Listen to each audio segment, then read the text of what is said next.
Gracias. Bueno, tenemos poquito tiempo, este Zoom dura 40 minutos nada más, así que bueno, la idea es ir largando, vamos a tratar de ser lo más breves y concisos posible. Nos gustaría que quien tenga alguna duda se desmutee y pregunte tranquilo, ¿sí? Me interrumpe a mí o a Emiliano y nos preguntan. Bueno, la idea de este webinar, ¿sí? Era básicamente presentar la temática que vamos a dar el próximo domingo, 7 de marzo, con Emiliano, y bueno, constituye la segunda de las charlas, del ciclo de charlas que propusimos con Emiliano el año pasado, comenzar a dar, y que iniciamos con el pie en la danza. Para los que nos acompañaron en esa instancia, bueno, los saludamos y agradecemos por acompañarnos nuevamente.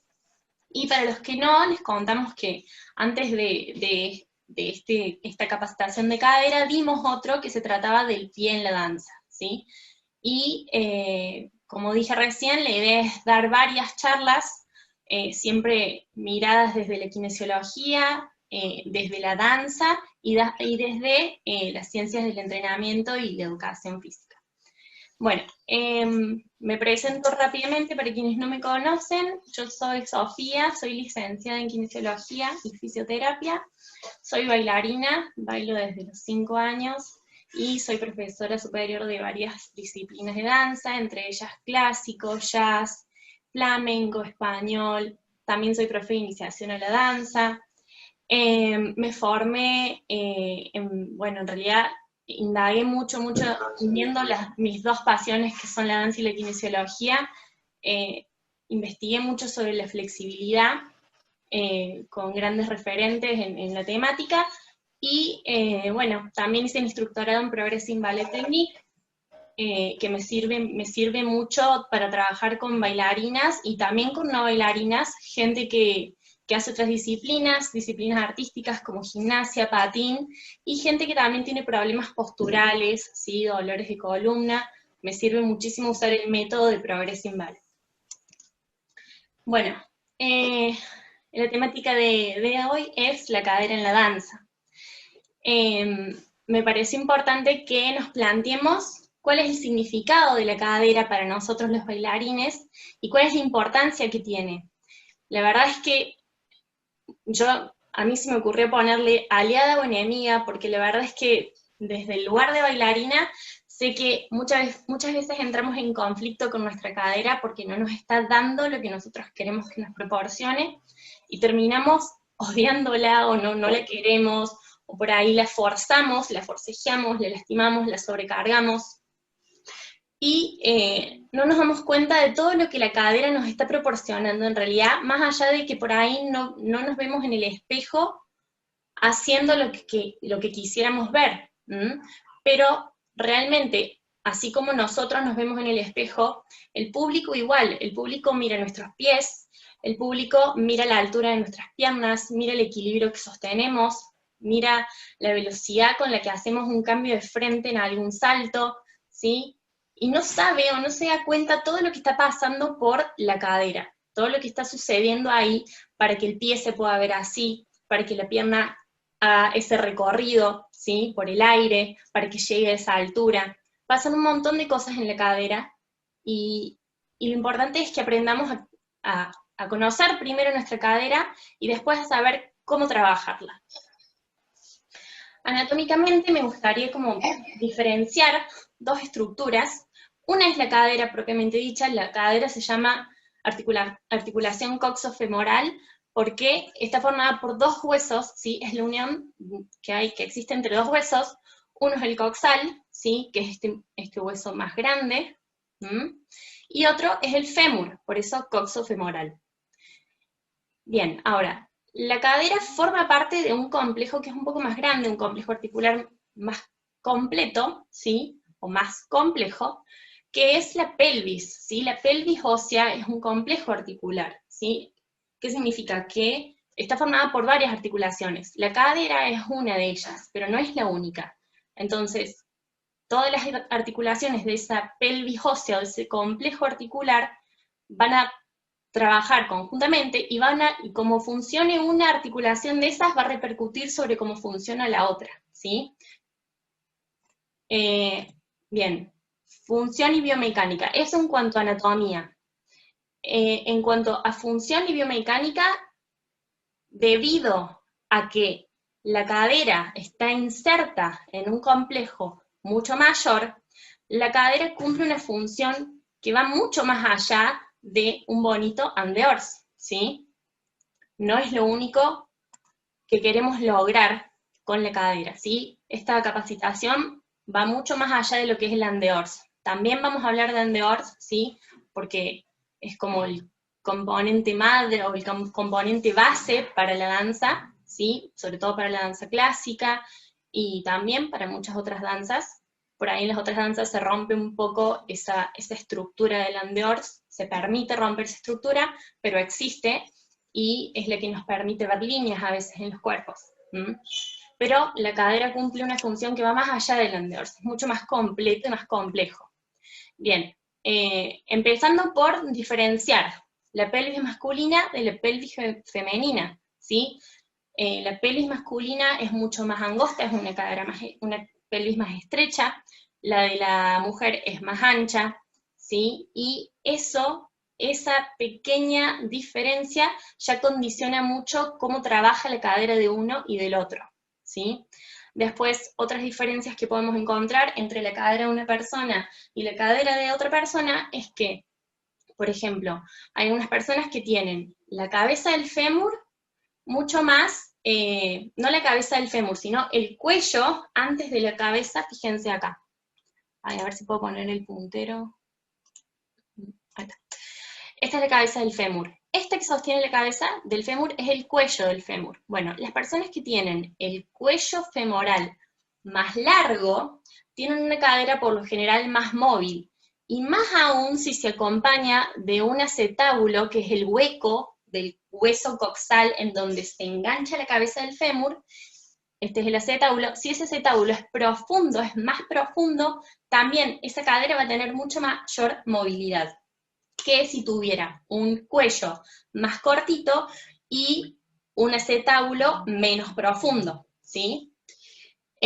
Otras diferencias que encontramos de un individuo a otro es el ángulo de anteversión femoral, ¿sí? Que es la disposición, o sea, esto se mide obviamente con placas, no lo podemos medir así desde afuera, sí o sí se mide con una placa, se pide una placa, y se mide un ángulo, que es el de anteversión femoral, y lo que mide ese ángulo es la disposición que tiene el cuello del fémur respecto a la horizontal, ¿sí? A una línea horizontal que pasa por dos cóndilos. Bueno, dependiendo del del resultado del ángulo que nos proporcionen esos estudios, nosotros vamos a poder disponer o determinar si una persona tiene mayor amplitud en andeors, en rotación externa, o menor, si le cuesta más, ¿sí?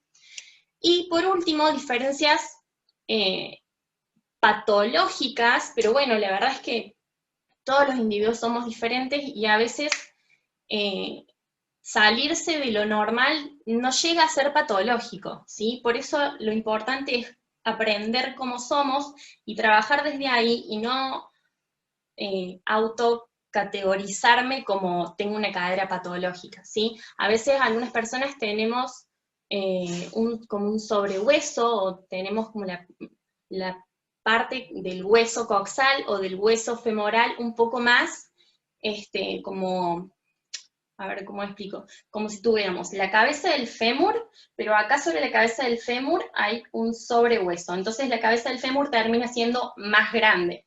Bueno, y ese sobrehueso hace choque contra el hueso coxal, y por ahí sentimos que la cadera se nos traba, ¿sí? Y no podemos seguir rotando, o no podemos seguir levantando en altura, ¿sí? Bueno, lo importante no es cómo es nuestra cadera o cómo es nuestra pelvis, sino aprender a reconocer qué es lo que puedo hacer con ella, ¿sí?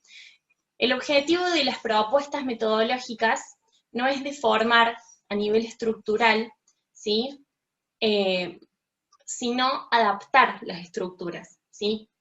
Ver qué es lo que tengo y con eso que tengo, ¿qué puedo hacer? ¿Vamos?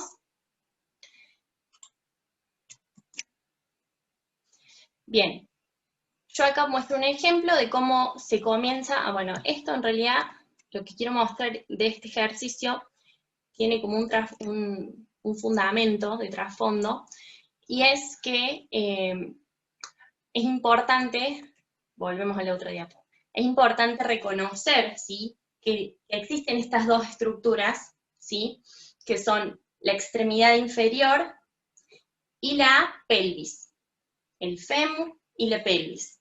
Dos estructuras que están juntas, que trabajan juntas en sinergia, ¿sí?, pero que también son independientes una de la otra. Y yo puedo generar movimiento de la extremidad inferior sin que se mueva la pelvis, o estabilizando la pelvis, ¿sí? En ese movimiento que yo voy a generar, buscando independencia intersegmentaria entre ambos segmentos, voy a tener una bisagra al medio. Esa bisagra va a ser la cadera. Entonces, en los fouettés se usa la cadera como bisagra. Este es un videito. A ver si lo puedo reproducir. Un momento. Ahí está.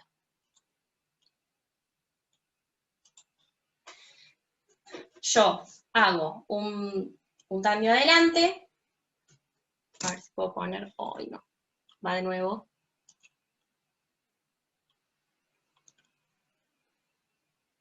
Paso por tierra, cambio adelante. Bien, la extremidad inferior está adelante, ¿sí? Cuando yo hago el cambio de frente con la cadera, o sea, el fouetté, la extremidad inferior sigue en el mismo lugar, a costa de que mi cadera está funcionando como bisagra, ¿sí? La pelvis ósea cambia el frente, pero el fémur sigue en el mismo lugar. Lo único que se modifica es la disposición del fémur, pero la misma, en el mismo lugar. El fémur hace una rotación, ¿sí?, a expensas de la cadera funcionando como bisagra, para que la pelvis pueda cambiar de frente, ¿sí?, y el fémur pueda seguir estando ubicado espacialmente adelante, en el mismo lugar. Yo lo puse adelante, después mi cadera rotó, mi pelvis ósea rotó, en realidad mi cadera rotó, pero mi pelvis ósea es la que cambia de frente, pero el fémur y la extremidad siguen estando en el mismo lugar, ¿sí? Bien, este es un ejercicio, esperen que sigue sumándose gente, ahí está. Este es un ejercicio que se puede utilizar para entrenar o trabajar esto de lograr independencia intersegmentaria, ¿sí? Obviamente que esto es en un nivel de danza clásica, de una clase un poco más avanzada, esto no se hace con los niños. Con los niños se empieza y se marca tandio adelante, cierro, tandio al costado, cierro. De esa manera vamos logrando que el niño sepa que cuando voy con la pierna hacia adelante, el fémur se fue adelante, ¿sí? Y hay que yo que le tengo que marcar, la cadera se queda en su lugar. Yo le digo la cadera se queda en su lugar, es la pierna la que avanza, ¿sí? Pero yo seño, yo, profe, sé que lo que se queda en su lugar es el hueso coxal, ¿sí? El fémur avanza y el coxal se queda. Bien, entonces, sabiendo todo esto, podemos afirmar que la enemiga no es la cadera, ¿sí?, sino nosotros mismos generando un daño potencial o real a la misma cuando no aceptamos cómo es nuestra cadera y queremos trabajar más allá de los límites que la cadera nos impone. Muchas veces nos sobreexigimos, sobrecargamos, forzamos, y eso es lo que genera las lesiones en la danza. A ver, hay algunas lesiones que son por sobrecarga, por sobreuso, por sobreexigencia. Hay otras lesiones que se generan por uso repetitivo, por movimientos repetitivos en la misma articulación durante mucho tiempo, ¿sí? Se va generando un desgaste, sobre todo en los cartílagos articulares, y otras patologías u otras lesiones se dan por algunas, no me gusta decir anomalías estructurales, pero son condicionantes estructurales que por la actividad que realizamos y por la forma en que nosotros usamos la cadera nos terminan lastimando, ¿sí? ¿Se pueden prevenir? se pueden revertir o se pueden sobrellevar las lesiones. Bueno, eso lo vamos a ver, no me puedo extender hoy tanto, pero eso lo vamos a ver el domingo que viene, ¿sí? Nunca en la clase no trabajan las dos caderas juntas. Siempre hay una que trabaja, bueno, no siempre, muchas veces estamos en la barra y nos dicen, la pierna que está trabajando es la que tal cosa. No, la pierna que está trabajando no se diferencia así, porque si una pierna está en el aire y la otra está de base, las dos están trabajando, ¿sí? Entonces, no es la pierna de trabajo, sino la pierna del aire, podemos decir, o la pierna móvil. Siempre hay una pierna móvil cuando hay una pierna estable, ¿sí? O siempre hay una pierna estable cuando hay una pierna móvil. Una condiciona, el desempeño de una va a condicionar el desempeño de la otra, ¿sí? El desempeño que tenga la estabilidad de la cadera de base, de la pierna de base, va a condicionar la movilidad que tenga la cadera de la pierna del aire, ¿sí? Entonces, las dos están trabajando, no de la misma forma, no con el mismo régimen de activación, ¿sí? Pero las dos están trabajando y una posibilita el trabajo o el mejor desempeño de la otra. Veamos acá. Si vemos de este lado, tenemos a Misty Copeland, su pierna de base, ¿sí? Está trabajando de manera, o sea, su pierna de base está trabajando la estabilidad. Y la pierna que está en el aire está trabajando mucho más que la flexibilidad, está trabajando la fuerza, el control, es decir, está trabajando la amplitud de movimiento. Cuando, a diferencia de la otra imagen que tenemos a nuestra izquierda, está trabajando la estabilidad, pero en realidad ella no está trabajando la amplitud de movimiento, porque ella tiene pierna del aire sostenida, ¿sí? Está asistiendo a ese estiramiento, un estiramiento asistido, estático. ¿Y qué pasa si ella se suelta la pierna? Si la pierna cae, si la pierna se queda, ¿sí? Tendríamos como que evaluar qué pasa si ella saca la mano del pie. Entonces, la principal diferencia es que de un lado yo veo un gesto motor o un gesto deportivo, en donde es muy clara el trabajo de la amplitud de movimiento, y del otro lado estoy trabajando estabilidad, estoy trabajando flexibilidad, pero no es el mismo tipo de trabajo, ¿sí? No es el mismo tipo de contracción. Entonces, nos preguntamos, ¿qué es amplitud de movimiento? La amplitud de movimiento es una capacidad más, ¿sí? Dentro de la condición física humana, y podemos decir que tal vez la flexibilidad sea el componente principal, pero no es el componente que determina la amplitud de movimiento, ¿sí? Porque la amplitud de movimiento está determinada por otras capacidades, que son la fuerza, el control motor, la coordinación, la estabilidad, ¿sí? Entonces hay mucho que abarcar cuando vamos a trabajar la amplitud de movimiento. La amplitud de movimiento implica que la persona puede moverse libremente, pero controladamente, ¿sí? Bueno, hay varias técnicas que están englobadas en diferentes métodos, ¿sí? Para desarrollar la amplitud de movimiento, y muchos recursos que pueden ser utilizados como complementarios a la hora de trabajar esta capacidad. Lo primero, lo más importante, es aprender a colocar, ¿sí? Sería como la base del asunto.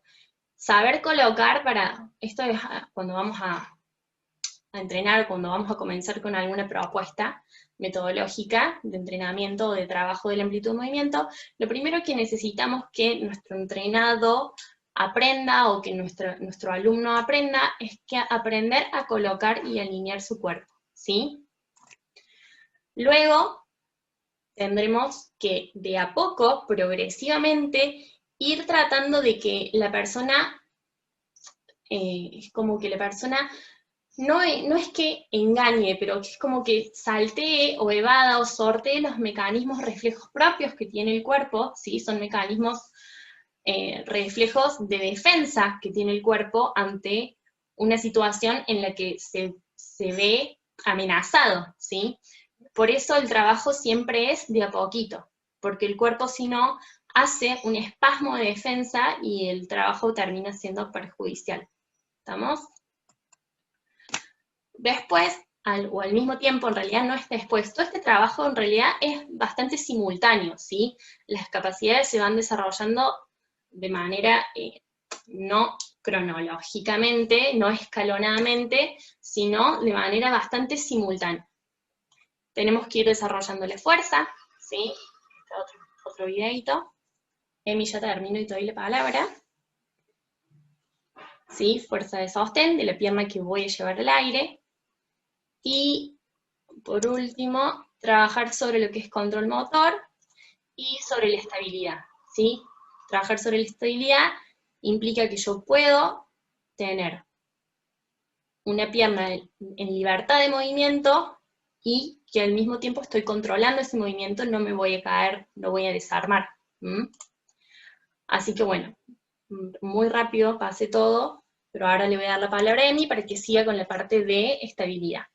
Y bueno, recalcar que todo este trabajo que estamos haciendo es porque creemos que los bailarines no somos todos iguales y cada uno tiene sus individualidades y sus particularidades y deben ser tomadas en cuenta y debemos prestar atención sobre ello, tanto si somos profesores de danza como si somos profesionales que trabajan con bailarines. Así que bueno, mi lema es nunca más un número más, ¿sí? Que no seamos nunca más un número más ni en una compañía, ni en un ballet, ni en una academia. Muchas gracias. Emi, te paso a vos la posta. Muy bueno, Sofi. Gracias. Estaba pensando cuando veía la imagen que te hice el estiramiento en segundo, digo, ¿cómo lo sufriste? Ah, sí. Digo, qué bueno que puedas poner algo y que refleje un poco lo que vivimos cada vez que entrenás, ¿no? Y sí, es que bueno, es así. Es Déjame compartir pantalla. trabajo duro y siempre monitoreado y controlado y responsable. Emi, ahí te paso para, que no sé cómo Dale, hacer. poneme como host. Ahí está. ¿Te llegó? Sí, qué divertido cuando ves eso, hacerlo, ¿no? O sea, ser el promotor de y no la persona que lo esté realizando. Gracias. Bien, decime, Sofi, si se ve en pantalla bien. Sí, se ve perfecto. Bien, Agrándala, listo. ahí estamos. Sí, Perfecto. Bueno, ¿cómo andan todos? Buenas tardes, buen día. No sé por qué parte del mundo andan. Agradecer nuevamente a la Sofi por convocarme y seguir armando esto, que en su momento cuando salió la propuesta y la frase creo que refleja eso, ¿no? Nunca más ser un número más, y que creo que es como muchas veces pasa, no solo en la danza, sino en muchos de los deportes en los cuales yo me involucro, deportes y en un gimnasio también. Eh, Nos pasa que la actividad física termina siendo cada persona un número más. Es una realidad bastante triste, ¿no? Y lo que quizás de nuestro lado queremos pregonar fuertemente es atender a las individualidades. Es decir, sabemos que cada uno tiene, en este caso, una forma de cadera, pero que a su vez tiene toda una historia, toda una emoción, todos unos problemas, todo lo que le pasa en la casa con su familia y vienen acá a entrenamiento de una forma bastante particular. Entonces creo que un poquito de educar o de formarnos nosotros y poder, en este caso, ahora ya después de un pequeño recorrido, empezar a formar o contar un poco lo que hacemos a otras personas, tiene que ver con esto, con lograr en algún punto, esperemos que sea más temprano que tarde, que se logre una individualización de todos los procesos de aprendizaje de destrezas motoras. Básicamente ese sería como tratar de que sea mi legado. Bueno, un poquito de algunas cosas a las que soy que a nadie le importa mucho y a mí menos. Esto sí, si quieren hacer un print de pantalla, porque a la derecha van a tener mis datos. Yo sé que muchos no siguen en las redes sociales, pero a los que no, está todo ahí disponible para que puedan contactarnos. Sigo pasando y ya veo que como esta reunión todavía no usamos el Zoom oficial nuestro, se nos está delimitando un poquito. Esto es un poquito de lo que ya estuvimos viendo, que bien la Sofi estuvo comentando, que fue la primera charla, el primer taller, que fue el pie en la danza. Nuevamente me toca hablar del tema de la estabilidad y digo nuevamente y no con un tono de desgano, sino me encanta la estabilidad, que es lo que me especializo día a día, lo cual trabajo mucho y considero que es un pilar fundamental para todas las disciplinas, ni hablar para la danza y ni hablar la cadera, como también más adelante, y esto a modo de adelanto, vamos a hacer el taller de core y de postura. Las caderas sufren bastante la gran amplitud de movimiento.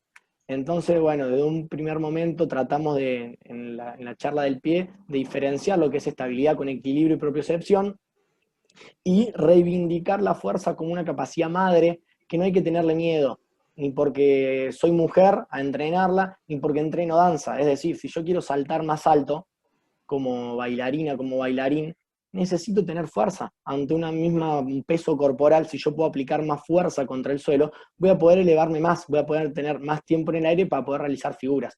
Dejemos de tenerle miedo a la fuerza, por favor. Ahí admito una persona más, perfecto. Esos son algunos repasos que ya la Sofi estuvo diciendo, ¿no? Lo complejo que es la cadera, ¿no? Cuando hablamos de cadera, si bien hablamos de la coxofemoral, coxal fémur, bien lo explicó la Sofi, la cantidad de ligamentos, de músculos que pasan por ahí, a su vez la integración que tiene el coxal por adelante, en lo que sería la sínfisis y el pubis, y por detrás, uniéndose con el sacro y lo que sería la columna vertebral, ¿sí? La zona lumbar, qué compleja la zona lumbar, ¿no? Tengamos cuidado, seamos conscientes cuando trabajemos con personas. Cada vez, yo que trabajo en la parte de readaptación física y salud, cada vez me llegan más personas con dolores de espalda baja. Es importante tener conocimientos en estas temáticas puntuales, ¿no? Como bien les decía, mención principalmente lo que sería cadera, es esa unión del coxal con el fémur. Un poquito lo que les contaba recién, ¿por qué es tan complejo estabilizar la cadera? No sé si ese muñequito me salió tan parecido a mí, pero era un poquito la idea. La complejidad de la cadera deriva de la gran cantidad de ángulos y de diferentes movimientos que pueden realizar. Una cadera puede ir a flexión, a extensión, en rotación interna, en rotación externa, hacer circunducciones, etcétera. Es decir, tiene todos los grados de libertad la cadera, por eso es que su estabilidad depende de un montón de estructuras que van a limitar o que van a ir, en realidad no es limitar la palabra, sino es dejar o generar control frente a grandes amplitudes de movimiento. Entonces, caemos en que a veces se busca grandes amplitudes para hacer una primera, para ir en segunda o ir en cuarta, sin un control, y eso va en perjuicio de nuestra salud, tanto del sistema óseo, ligamentario, muscular, de cadera, como de columna vertebral para arriba. La frase creo yo que está buena que nos quede en este pequeño webinar es que una búsqueda de amplitud de movimiento sin control no tiene ningún sentido. No tiene ningún sentido porque termina dañando estructuras y a su vez no hace a la elegancia gestual que nosotros queremos que haya en la danza. Para ir viendo algunas de las cosas que vamos a ir tocando en lo que sería la capacitación del próximo domingo, es hablar sobre la evaluación. Y este es el puntapié de lo que dijimos al principio. Para poder individualizar un proceso de aprendizaje, un proceso de entrenamiento, para poder saber si es una cadera CAM o lo que fuese, necesitamos evaluar. ¿Sí? Sin evaluación no sabemos con qué nos estamos enfrentando, no sabemos dónde estamos parados, menos vamos a saber hacia dónde ir. Esta es una evaluación muy sencilla en la cual la persona se para en un pie, manos en jarra en la cintura y se le pide que realice 2, 3, 4 sentadillas unipodales. Media sentadilla, no hace falta que baje mucho. Y acá nosotros empezamos a analizar, ¿no? Si la pelvis está neutra, si empezamos a compensar por una debilidad del glúteo medio, o si es la bóveda plantar que se cae, si es un aductor que está muy tenso, o si inclinamos el tronco y ahí hay un desequilibrio, qué pasa si lo hacemos con los ojos cerrados, cómo actúa el sistema vestibular, cómo actúa el sistema de la propiocepción. Bueno, son pequeños detalles que con una sola evaluación, que perdemos, entre comillas, porque no estamos perdiendo nada, lo que nosotros invertimos en una evaluación lo estamos ganando en tiempo a futuro porque podemos ser mucho más específicos. Entonces, el tiempo que nosotros invertimos en esa pequeña evaluación, que nos puede llevar 10 segundos como mucho, que hasta la podemos filmar y rever en nuestra casa, nos va a dar muchísimo tiempo de ganancia en la especificidad que nosotros vamos a querer lograr con nuestros deportistas. Por último, lo que vamos a ver en la capacitación es toda una batería de ejercicios y familia de ejercicios, y saber que los objetivos, como por ejemplo hacer abducciones, rotaciones internas, rotaciones externas, etcétera, derivan de una evaluación de cómo está la persona y de una evaluación hacia dónde quiero ir, ¿sí? Vamos a ver sobre todo la importancia que tiene el control motor, todos los sistemas neurofisiológicos de aprendizaje y de control motor con sus distintas jerarquías que nos van a llevar a poder justamente, y valga la redundancia de las palabras, tener un control acorde, óptimo en grandes amplitudes de movimiento. ¿Cómo progresar estos ejercicios? Para no caer siempre en lo mismo.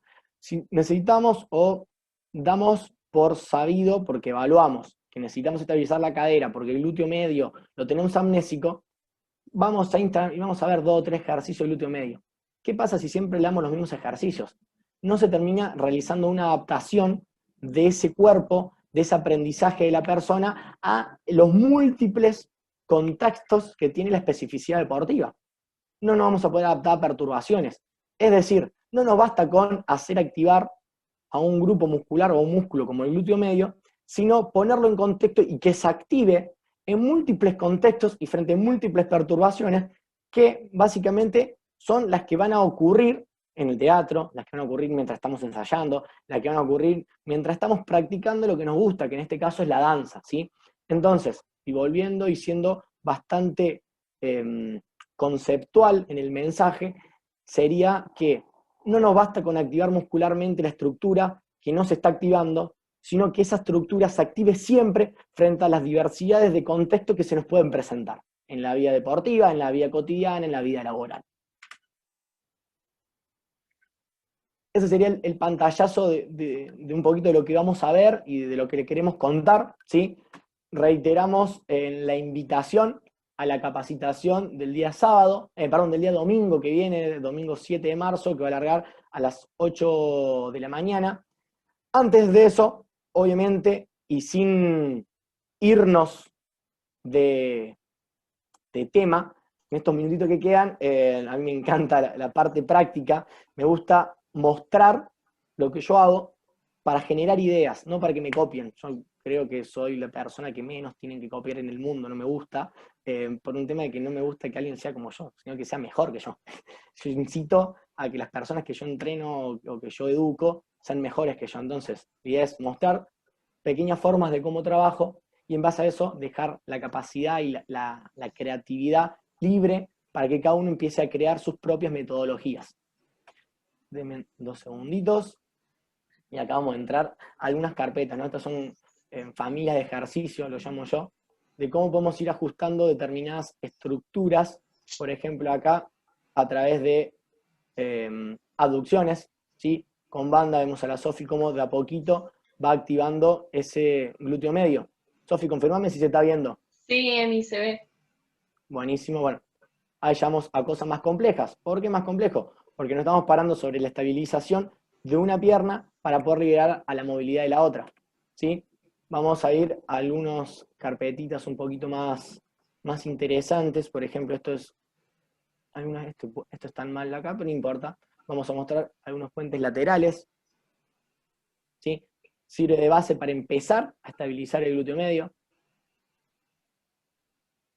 Cosas más complejas, fíjense, todo con progresión y llevándolo hacia la especificidad de la disciplina en la cual nosotros queremos estar trabajando. Vamos a pasar al último. Perfecto, paso al último. Fíjense, gran control, gran demanda de estabilidad. Bueno, por mi parte, cierro con eso, no les robo más tiempo. Sofi, si querés decir algo en lo que nos queda. De más está decir muchísimas gracias y todos invitados. Eso, muchas gracias.